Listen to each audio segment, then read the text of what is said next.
So to start your Tomos Bullet, you're going to go ahead and first do a couple of steps. First things first, you're going to make sure you're on the run position. That's run. That's off. Make sure you're in the run position. Then you're going to do choke. Push that in, twist it forwards, and it'll stay there. When you go to hit the throttle, the choke comes off. Push in and up.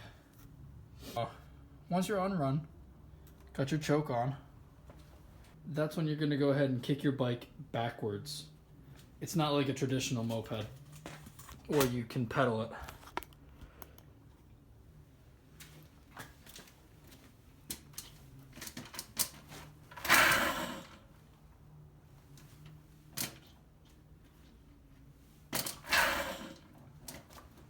And that's how you start it.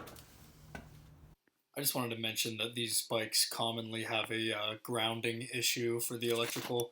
If your bike does not start, I would immediately check the spark plug and check for spark and go from there.